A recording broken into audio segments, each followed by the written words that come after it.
ಎಲ್ಲರೂ seedling train ಉಪಯೋಗಿಸಿ seeds ಚೆನ್ನಾಗಿ ಜರ್ಮಿನೇಟ್ ಆಗುತ್ತೆ ಅಂತ ಹೇಳ್ತಾರೆ.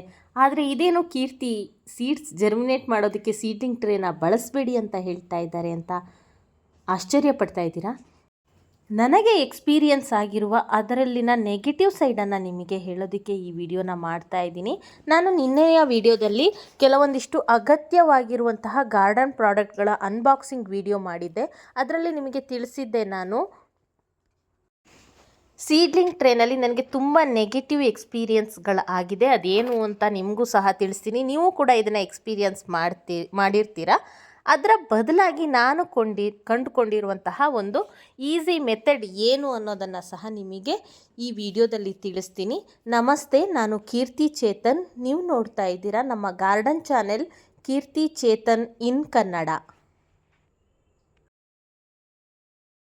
ಬಹುಶಃ ತುಂಬ ದೊಡ್ಡ ಪ್ರಮಾಣದಲ್ಲಿ ಸೀಡ್ಸನ್ನು ಜರ್ಮಿನೇಟ್ ಮಾಡೋರಿಗೆ ಈ ಸೀಡ್ಲಿಂಗ್ ಟ್ರೇಗಳು ತುಂಬ ಉಪಯೋಗಕ್ಕೆ ಬರಬಹುದೇನೋ. ಬಟ್ ನನ್ನಂತಹ ಸಣ್ಣ ಟೆರೆಸ್ ಗಾರ್ಡನ್ನವರಿಗೆ ಇದು ಸ್ವಲ್ಪ ರಗಳೆಯ ಕೆಲಸ ಅಂತ ಅನಿಸುತ್ತೆ. ಯಾಕಂದರೆ ನೋಡಿ, ಈ ಸೀಡ್ಲಿಂಗ್ ಟ್ರೇನಲ್ಲಿ ಈ ರೀತಿ ಮಣ್ಣನ್ನು ನಾವು ಈಗ ಏನು ಸೀಡ್ಸ್ ಜರ್ಮಿನೇಟ್ ಮಾಡೋದಕ್ಕೆ ಅದರದ್ದೇ ಆದಂತಹ ಪರ್ಟಿಕ್ಯುಲರ್ ಮಣ್ಣನ್ನು ರೆಡಿ ಮಾಡ್ಕೊಳ್ಬೇಕು. ನಿಮಗೆ ಅದಕ್ಕೆ ಪಾಟಿಂಗ್ ಮಿಕ್ಸ್ ಯಾವ ರೀತಿ ರೆಡಿ ಮಾಡ್ಕೊಳ್ಬೇಕು ಅಂತ ಗೊತ್ತಿಲ್ಲ ಅಂದರೆ ನಮ್ಮ ಚಾನೆಲ್ನ ವಿಸಿಟ್ ಮಾಡಿ. ನಾನು ಅದರದ್ದು ಪಾಟಿಂಗ್ ಮಿಕ್ಸ್ದು ಎಲ್ಲ ಇನ್ಫಾರ್ಮೇಷನ್ಗಳನ್ನು ಕೊಟ್ಟಿದ್ದೀನಿ. ಚೆನ್ನಾಗಿರುವ ಪಾಟಿಂಗ್ ಮಿಕ್ಸನ್ನು ರೆಡಿ ಮಾಡಿಕೊಂಡ್ರೆ ಸೀಡ್ಸ್ಗಳು ಕೂಡ ತುಂಬ ಚೆನ್ನಾಗಿ ಜರ್ಮಿನೇಟ್ ಆಗುತ್ತೆ. ನಾನಿಲ್ಲಿ ಮಲ್ಬಾರ್ ಸ್ಪಿನಚ್ ಅಂದರೆ ಬಸಳೆ ಸೊಪ್ಪು ಅಂತ ಏನು ಕರಿತೀವಲ್ಲ ಅದರ ಸೀಡ್ಸನ್ನು ಹಾಕ್ತಾಯಿದ್ದೀನಿ. ಅದರ ಜೊತೆಗೆ ನಮ್ಮ ಟೆರೆಸಲ್ಲೇ ಇರುವಂತಹ ತೊಗರಿಕಾಯಿ ಬೀಜ ಸಹ ಇದೆ. ನೋಡಿ, ಈ ತೊಗರಿಕಾಯಿ ಬೀಜ ಮತ್ತು ಈ ಬಸಳೆ ಬೀಜಗಳು ಇವೆಲ್ಲ ಏನಂದರೆ ತುಂಬ ದೊಡ್ಡ ಸೀಡ್ಸು, ತುಂಬ ಚಿಕ್ಕದಲ್ಲ. ಚಿಕ್ಕ ಚಿಕ್ಕ ಸೀಡ್ಸ್ಗಳು, ಈ ಸಾಸಿವೆಯಂತಹ ಚಿಕ್ಕ ಸೀಡ್ಸ್ಗಳಿಗಾದರೆ ಬಹುಶಃ ಈ ಸೀಡ್ಲಿಂಗ್ ಟ್ರೇ ತುಂಬ ಕರೆಕ್ಟಾಗಿ ಸೂಟ್ ಆಗಬಹುದೇನೋ.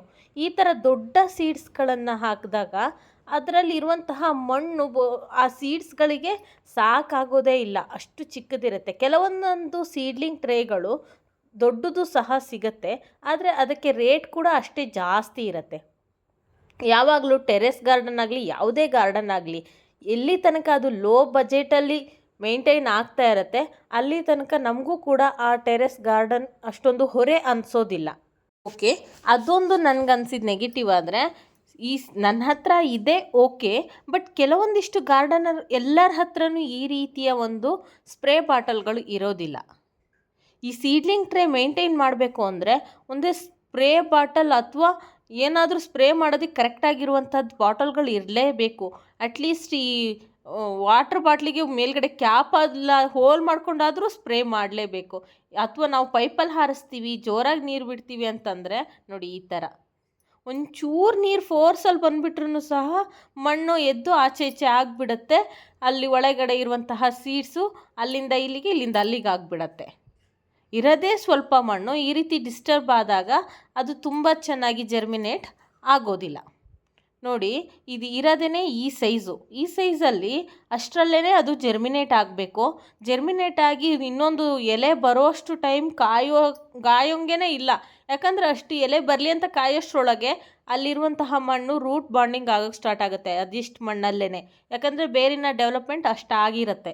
ಇದಾದ ನಂತರ ನನಗೆ ಇನ್ನೊಂದು ತುಂಬ ಮೇಜರ್ ನನಗೇನು ಅನಿಸಿತು ಅಂತಂದರೆ, ನೋಡಿ ಇದನ್ನು ತೊಗೊಂಡು ಬಂದು ನಾವು ಎಲ್ಲಿ ಬೇಕೋ ಅಲ್ಲಿ, ತುಂಬ ಪಾಸಿಟಿವ್ ಏನಂದರೆ ಇದನ್ನು ಎಲ್ಲಿ ಬೇಕೋ ಅಲ್ಲಿ ಪ್ಲೇಸ್ ಮಾಡ್ಬೋದು ಸುಲಭದಲ್ಲಿ.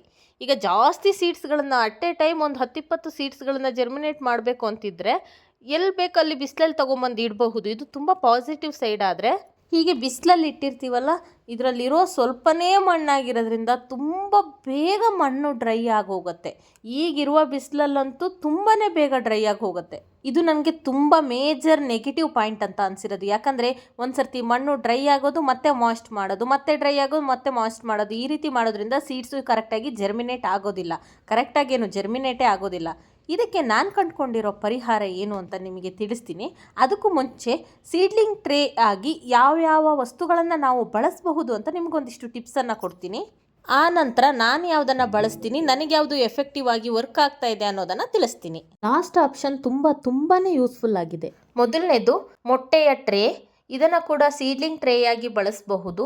ಇದನ್ನು ಡೈರೆಕ್ಟಾಗಿ ಕಟ್ ಮಾಡಿ ಮಣ್ಣಿನೊಳಗೆ ಹಾಗೆ ಇಡ್ಬೋದು, ಮಣ್ಣಿನಲ್ಲಿ ಕರಗತ್ತೆ.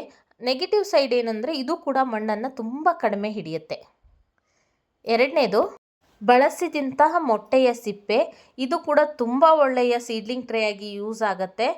ಇದನ್ನು ಕೂಡ ಮಣ್ಣೊಳಗೆ ಡೈರೆಕ್ಟಾಗಿ ನಡಬಹುದು ಗಿಡದ ಸಮೇತ. ಆದರೆ ಇದರಲ್ಲಿ ಒಂದು ಮೇಜರ್ ನೆಗೆಟಿವ್ ಏನಂದರೆ ಗಿಡದ ಬೇರುಗಳಿಗೆ ತುಂಬ ಬೇಗ ಫಂಗಲ್ ಇನ್ಫೆಕ್ಷನ್ ಬರುವಂತಹ ಚಾನ್ಸಸ್ ಇದರಲ್ಲಿ ತುಂಬ ಜಾಸ್ತಿ. ನೆಕ್ಸ್ಟ್ 3ನೇ ಆಪ್ಷನ್ನು ತೆಂಗಿನಕಾಯಿಯ ಚಿಪ್ಪುಗಳು. ಇದು ಕೂಡ ಡ್ರೈನೇಜ್ ಹೋಲ್ ಮಾಡ್ಕೊಳ್ಬಹುದು, ಜಾಸ್ತಿ ಮಣ್ಣು ಹಿಡಿಯುತ್ತೆ, ಎಲ್ಲದೂ ಕೂಡ ಇದರಲ್ಲಿ ಬೆನಿಫಿಟ್ ಇದೆ. ಸೀಡ್ಸ್ ಕೂಡ ಚೆನ್ನಾಗಿ ಜರ್ಮಿನೇಟ್ ಆಗುತ್ತೆ. ಆದರೆ ನೆಗೆಟಿವ್ ಏನು ಅಂತ ಅಂದರೆ ಇದು ಬೇಕಾದಾಗ ಬೇಕಾದಷ್ಟು ಕ್ವಾಂಟಿಟಿಯಲ್ಲಿ ಸಿಗೋದಿಲ್ಲ. ಇನ್ನು ಕೆಲವರು ಹಾಲು ಮೊಸರಿನ ಪ್ಯಾಕೆಟನ್ನು ಸಹ ಬಳಸ್ತಾರೆ, ನಾನು ಅದನ್ನು ಇಲ್ಲಿ ಮೆನ್ಷನ್ ಮಾಡಿಲ್ಲ. ನಮ್ಮ ನೆಕ್ಸ್ಟ್ ಆಪ್ಷನ್ ಪೇಪರ್ ಕಪ್. ಇದು ಕೂಡ ತುಂಬ ಒಳ್ಳೆಯ ಆಪ್ಷನ್ನು, ಡೈರೆಕ್ಟಾಗಿ ಮಣ್ಣಿನಲ್ಲಿ ನಡಬಹುದು, ಜೊತೆಗೆ ಇದು ಮಣ್ಣಿನಲ್ಲಿ ಕರಗತ್ತೆ ಕೂಡ. ಆದರೆ ಇದರಲ್ಲಿ ಇರುವಂಥದ್ದು ಒಂದು ನೆಗೆಟಿವ್ ಏನು ಅಂತಂದರೆ ಇದನ್ನು ಒಂದು ಸರ್ತಿ ಬಳಸಿರೋದನ್ನು ಮತ್ತೆ ಬಳಸೋದಕ್ಕೆ ಆಗೋದಿಲ್ಲ, ರೀಯೂಸಬಲ್ ಇರೋದಿಲ್ಲ. ಇಷ್ಟೆಲ್ಲ ವಸ್ತುಗಳಿದ್ದು ಅದೆಲ್ಲವಕ್ಕೂ ನೆಗೆಟಿವ್ ಇದ್ದರೆ ನಾನು ಬಳಸುವಂಥದ್ದು ಯಾವುದು ಅನ್ನೋದನ್ನು ನಿಮಗೆ ಈಗ ತೋರಿಸ್ತೀನಿ. Plastic use and throw glass. ಪ್ಲಾಸ್ಟಿಕ್ನ ನಾನಿಲ್ಲಿ ಪ್ರಮೋಟ್ ಮಾಡ್ತಾ ಇಲ್ಲ, ಇದನ್ನು ವರ್ಷಾನುಗಟ್ಟಲೆ ನಾವು ಇಟ್ಕೊಂಡು ಬಳಸಬಹುದು. ಇದಿಲ್ಲ ನಿಮಗೆ ಲೋಟ ತಗೊಳ್ಳೋದಕ್ಕೆ ಇಷ್ಟ ಇಲ್ಲ ಅಂತಂದರೆ ಹಳೆಯ ಜ್ಯೂಸ್ ಬಾಟ್ಲಿಗಳು, ನೀರಿನ ಬಾಟಲಿಗಳನ್ನು ಸಹ ಇದೇ ಪ್ಲೇಸಲ್ಲಿ ಬಳಸಬಹುದು.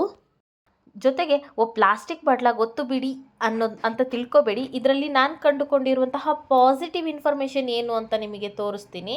ಮೊದಲಿಗೆ ಒಂದು ಪ್ಲಾಸ್ಟಿಕ್ ಲೋಟನ ತೊಗೊಂಡಿದ್ದೀನಿ. ಇದನ್ನು ಒಂದು ಸರ್ತಿ ನಾವು ತಂದಿಟ್ಕೊಂಡ್ರೆ ವರ್ಷಾನುಗಟ್ಟಲೆ ಸೀಡ್ಸನ್ನು ಜರ್ಮಿನೇಟ್ ಮಾಡೋದಕ್ಕೆ ಬಳಸ್ಕೊಳ್ಬಹುದು. ಯಾವುದಾದ್ರೂ ಒಂದು ಶಾರ್ಪ್ ಇರುವಂತಹ ಟೂಲ್ಸ್ ತೊಗೊಳ್ಳಿ. ಶಾರ್ಪ್ ಅಂತ ಅಲ್ಲ, ಮೆಟಲ್ದು ಟೂಲ್ ಯಾವುದಾದ್ರೂ ತೊಗೊಳ್ಬಹುದು. ಸ್ಕ್ರೂ ಡ್ರೈವರು, ಇದು ಹಳೆ ಚಾಕು ನಾನು ಈ ರೀತಿ ಹೋಲ್ ಮಾಡೋದಕ್ಕಂತಲೇ ಇಟ್ಕೊಂಡಿದ್ದೀನಿ. ಅದನ್ನು ಗ್ಯಾಸ್ನಲ್ಲಿ ಬಿಸಿ ಮಾಡಿ ನೀಟಾಗಿ ಹೋಲ್ ಮಾಡ್ಕೊಳ್ಳಿ. ಯಾಕಂದರೆ ಇದರಲ್ಲಿ ಡ್ರೈನೇಜ್ ಹೋಲ್ನ ನಾವೇ ಮಾಡಬೇಕಲ್ವ, ಹಾಗಾಗಿ 1-2 ಹೋಲ್ ಮಾಡ್ಕೊಳ್ಳಿ. ಚಿಕ್ಕದಿದ್ದರೆ 1-2 ಹೋಲ್ ಜಾಸ್ತಿ ಮಾಡ್ಕೊಳ್ಳಿ, ದೊಡ್ಡ ಹೋಲ್ ಆದರೆ 1 ಹೋಲ್ ಸಾಕಾಗತ್ತೆ. ಈ ರೀತಿ ಹೋಲ್ ಮಾಡ್ಕೊಂಡಿದ್ದೀನಿ ನಾನು ನಿಮಗೆ ಇದರಲ್ಲಿ ಯಾವ ರೀತಿ ನಮಗಿದು ಪಾಸಿಟಿವ್ ಅಂತ ಹೇಳಿ ಸುಮಾರಷ್ಟು ಇನ್ಫಾರ್ಮೇಷನ್ಗಳನ್ನು ಈ ವಿಡಿಯೋದಲ್ಲಿ ತಿಳಿಸೋದಿದೆ. ಈ ರೀತಿ ಪಾಟಿಂಗ್ ಮಿಕ್ಸನ್ನು ರೆಡಿ ಮಾಡ್ಕೊಂಡಿದ್ದೀನಿ. ಅದನ್ನು ಒಂದು 3/4 ಭಾಗ ಗ್ಲಾಸ್ನಲ್ಲಿ ಫಿಲ್ ಮಾಡ್ಕೊಳ್ತೀನಿ. ಇದರಲ್ಲಿ ಈಗ ಸೀಡ್ಸನ್ನು ಹಾಕ್ತಾ ಇದ್ದೀನಿ. ಮೊದಲನೇ ಪಾಸಿಟಿವ್ ವಿಷಯ ಏನು ಅಂತಂದರೆ ಇದರಲ್ಲಿ ಎಷ್ಟು ದೊಡ್ಡ ಸೀಡ್ಸ್ ಬೇಕಿದ್ರೂ ನಾವು ಜರ್ಮಿನೇಟ್ ಮಾಡಬಹುದು. ನಾನಿಲ್ಲಿ ಒಂದೇ ಲೋಟದಲ್ಲಿ 2 ಸೀಡ್ಸನ್ನು ಹಾಕ್ತಾ ಇದ್ದೀನಿ. ಆಮೇಲೆ ಅದು ಜರ್ಮಿನೇಟ್ ಆಗಿ ಒಂದು 2-3 ಎಲೆ ಬರುವಲ್ಲಿ ತನಕ ಸಹ ಇಟ್ಕೊಳ್ಬಹುದು. ನಾನು ನಿಮಗೆ ಈ ಹಿಂದಿನ ಕೆಲವು ವಿಡಿಯೋದಲ್ಲಿ ತಿಳಿಸಿದ್ದೀನಿ, ಟ್ರೂ ಲೀವ್ಸ್ ಅಂತ ಹೇಳ್ತೀವಿ. ಅಂದರೆ ಯಾವುದೇ ಒಂದು ಗಿಡ, ಒಂದು ಸೀಡ್ ಜರ್ಮಿನೇಟ್ ಆದಮೇಲೆ ಮೊದಲು ಬರುತ್ತಲ್ಲ 2 ಎಲೆ, ಅದು ನಿಜವಾದ ಲೀವ್ಸ್ ಅಲ್ಲ, ಟ್ರೂ ಲೀವ್ಸ್ ಅಲ್ಲ, ಅದು seed leaf. For example tomato ಗಿಡ ಇದೆ ಅಂದರೆ ಟೊಮೆಟೊ ಗಿಡದ ಎಲೆ ಥರದ್ದೇ ಎಲೆ ಬರುತ್ತಲ್ಲ, ಅದನ್ನು ಟ್ರೂ ಲೀವ್ಸ್ ಅಂತ ಕರಿತೀವಿ. ಟ್ರೂ ಲೀವ್ಸ್ ಬಂದಾಗ ಅದನ್ನು ಟ್ರಾನ್ಸ್ಪ್ಲಾಂಟ್ ಮಾಡಬೇಕು. ಸೊ ಅಲ್ಲಿ ತನಕ ಈ ರೀತಿಯ ಲೋಟಗಳಲ್ಲಿ ನಾವು ಜರ್ಮಿನೇಟ್ ಮಾಡಿದ್ರೆ ಆರಾಮಾಗಿ ಬಿಡಬಹುದು. ಜೊತೆಗೆ ಅಷ್ಟು ಮಣ್ಣು ಸಹ ಬೇರುಗಳು ಬೆಳೆಯೋದಕ್ಕೆ ಸಿಗತ್ತೆ. ಅದರ ನಂತರ ಇನ್ನೊಂದು ಪಾಸಿಟಿವ್ ಏನಂದರೆ ನೀವು ತುಂಬ ಬೇರೆ ಬೇರೆ ವೆರೈಟಿಯ ಸೀಡ್ಸ್ಗಳನ್ನು ಹಾಕಿದಾಗ ಈ ರೀತಿ ಐಸ್ ಕ್ರೀಮ್ ಕಡ್ಡಿಗಳಿದ್ದರೆ ಅದರ ಮೇಲೆ ಯಾವ ಸೀಡ್ಸ್ ಅಂತ ಹೇಳಿ ನೇಮ್ ಬರೆದು ಕೂಡ ಇಲ್ಲಿ ನೀವು ಸ್ಟಿಕ್ ಮಾಡಬಹುದು. ಅಥವಾ ನಿಮ್ಮ ಹತ್ರ ಈ ರೀತಿ ಕಡ್ಡಿಗಳು ಇರಲಿಲ್ಲ ಅಂತ ಅಂದ್ಕೊಳ್ಳಿ. ಈ ರೀತಿ ಕಡ್ಡಿಗಳು ಇಲ್ಲದೇ ಇದ್ದ ಪಕ್ಷದಲ್ಲಿ ಯಾವುದಾದ್ರೂ ಒಂದು ಮಾರ್ಕರ್ನ ಸಹಾಯದಿಂದ ಅವುಗಳ ಮೇಲೆ, ಅಂದರೆ ಈ ಲೋಟಗಳ ಮೇಲೇ ನೀವು ಅದರ ನೇಮನ್ನು ಬರೀಬಹುದು. ತುಂಬ ವೆರೈಟಿಯ ಸೀಡ್ಸ್ಗಳನ್ನು ಜರ್ಮಿನೇಟ್ ಮಾಡುವಾಗ ಯಾವುದು ಅಂತ ಗೊತ್ತಾಗಲಿ ಅಂಥೇಳಿ ಈ ರೀತಿ ನೇಮ್ ಬರ್ಕೊಳ್ಳೋದಿದೆಯಲ್ಲ, ಇದು ತುಂಬ ಹೆಲ್ಪ್ ಆಗುತ್ತೆ. ಯಾವುದು ಜರ್ಮಿನೇಟ್ ಆಗಿಲ್ಲ ಅನ್ನೋದು ನಮಗೆ ನೀಟಾಗಿ ಆವಾಗ ಗೊತ್ತಾಗುತ್ತೆ. ಇದು ಕೂಡ ನನಗೆ ಇದರಲ್ಲಿ ಸಿಕ್ಕಿದಂತಹ ಒಂದೊಳ್ಳೆ ಪಾಸಿಟಿವ್ ವಿಷಯ. ಜೊತೆಗೆ ನೋಡಿ, ಈ ಥರ ಎಲ್ಲ ವೆರೈಟಿಯ ಸೀಡ್ಸ್ಗಳನ್ನು ಸಹ ನಾನು ಈ ರೀತಿ ಇಟ್ಟಿದ್ದೀನಿ. ಇವೆಲ್ಲವನ್ನು ಒಂದೇ ಕಡೆ ಒಂದು ಟ್ರೇ ಒಳಗೆ ಹಾಕಿಟ್ಟು ಬೇಕಾದಾಗ ಬಿಸಿಲಿಗೆ ಶಿಫ್ಟ್ ಮಾಡೋದು, ಅಥವಾ ನಿಮಗೆ ಕೀಟಗಳ ಕಾಟ, ಇಲಿ ಅಥವಾ ಅಳಿಲುಗಳು ಬಂದು ಸೀಡ್ಸನ್ನು ತಿನ್ನುತ್ತೆ ಅನ್ನೋದಿದ್ರೆ ಹಗಲಲ್ಲಿ ಹೊರಗಿಟ್ಬಿಟ್ಟು ಮತ್ತೆ ಈವ್ನಿಂಗ್ ಟೈಮಲ್ಲಿ ತೊಗೊಂಬಂದು ಮನೆ ಒಳಗಿಡೋದು, ಈ ಥರನೂ ಮಾಡಬಹುದು. ಆರಾಮಾಗಿ ಒಂದು ಬಾಟ್ಲಿಗೆ ಹೋಲ್ ಮಾಡಿಕೊಂಡೇ ಇದರಲ್ಲಿ ಸ್ಪ್ರೇ ಮಾಡ್ಬೋದು. ಸ್ಪ್ರೇ ಬಾಟ್ಲೇ ಬೇಕು ಅಂತ ಏನಿಲ್ಲ, ಒಂಚೂರು ನೀರು ಜೋರಾಗಿ ಬಿದ್ದರೂ ಸಹ ತಕ್ಷಣಕ್ಕೆ ಸೀಡ್ಸು ಆಚೆ ಈಚೆ ಆಗಲ್ಲ, ಆ ಸೀಡ್ಲಿಂಗ್ ಟ್ರೇಯಿಂದ ಹೊರಗೆ ಬರುತ್ತಲ್ಲ, ಆ ರೀತಿಯೆಲ್ಲ ಆಗೋದಿಲ್ಲ. ಇದೆಲ್ಲ ವಿಷಯಗಳು ನನಗೆ ತುಂಬ ಪಾಸಿಟಿವ್ ಅಂತ ಅನ್ನಿಸ್ತು.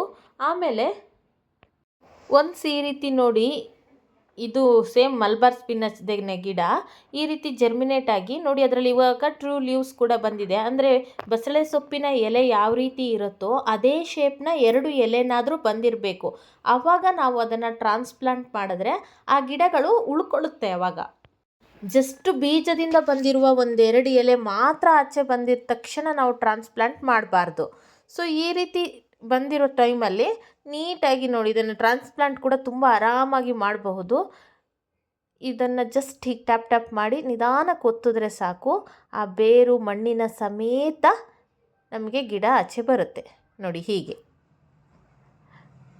ಇನ್ನೂ ಒಂದು ಸ್ವಲ್ಪ ಟೈಮ್ ಕೂಡ ಇದನ್ನು ಇಡಬಹುದು. ಇಷ್ಟು ಬೇಗನೆ ರಿಪೋರ್ಟ್ ಮಾಡಬೇಕಂತನೂ ಇಲ್ಲ, ಇದನ್ನು ಟ್ರಾನ್ಸ್ಪ್ಲಾಂಟ್ ಮಾಡಬೇಕಂತ ಇಲ್ಲ.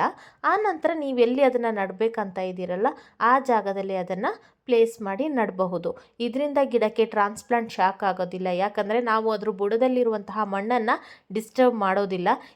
ನನಗಿದರಲ್ಲಿ ಇನ್ನೊಂದು ಪಾಸಿಟಿವ್ ಏನು ಅನಿಸಿದಂದರೆ, ಗಿಡನ ಇನ್ನೂ ಸ್ವಲ್ಪ ಟೈಮ್ ಬೆಳೆಯೋದಕ್ಕೆ ಬಿಟ್ಟಾಗ ಅದರಲ್ಲಿ ಬೇರಿನ ಡೆವಲಪ್ಮೆಂಟ್ ಆಗೋದು ಟ್ರಾನ್ಸ್ಪರೆಂಟ್ ಗ್ಲಾಸ್ ಆಗಿರೋದ್ರಿಂದ ಬೇರು ಬೆಳೆಯೋದು ತುಂಬ ಚೆನ್ನಾಗಿ ಕಾಣಿಸುತ್ತೆ. ಇದನ್ನು ಚಿಕ್ಕ ಮಕ್ಕಳು ಇದ್ದಾಗ ಅವರಿಗೆ ಗಿಡಗಳು ಬೆಳೆಯೋದನ್ನು, ಬೇರು ಬೆಳೆಯೋದನ್ನು ಚೆನ್ನಾಗಿ ತೋರಿಸ್ಬಹುದು. ಅದಕ್ಕೆಲ್ಲ ಹೆಲ್ಪ್ ಆಗುತ್ತೆ. ಈ ರೀತಿ ನಾನು ಗ್ಲಾಸನ್ನು ಸೀಡ್ಲಿಂಗ್ ಟ್ರೇ ಬದಲಿಗೆ ನಂಗೆ ತುಂಬ ಬೆನಿಫಿಟ್ ಅಂತ ಅನಿಸಿದೆ. ಈ ಟಾಪಿಕ್ ನಿಮಗೆ ಹೇಗೆ ಅನಿಸ್ತು ಅನ್ನೋದನ್ನು ತಿಳಿಸಿ. ಇಷ್ಟ ಆಗಿದ್ದರೆ ಪ್ಲೀಸ್ ಲೈಕ್ ಮಾಡಿ. ಚಾನೆಲ್ನಲ್ಲಿ ಬೇರೆ ಬೇರೆ ರೀತಿಯ ಗಾರ್ಡನ್ ವೀಡಿಯೋಸ್ಗಳು ಇದೆ. ಇನ್ನೂ ಬಹಳ ಒಳ್ಳೊಳ್ಳೆಯ ವೀಡಿಯೋಗಳನ್ನ ಅಪ್ಲೋಡ್ ಮಾಡ್ತಾ ಇರ್ತೀನಿ. ಅದಕ್ಕಾಗಿ ಚಾನೆಲ್ನ ಸಬ್ಸ್ಕ್ರೈಬ್ ಮಾಡ್ಕೊಳ್ಳಿ. Thank you so much. Take care. Bye. Happy gardening.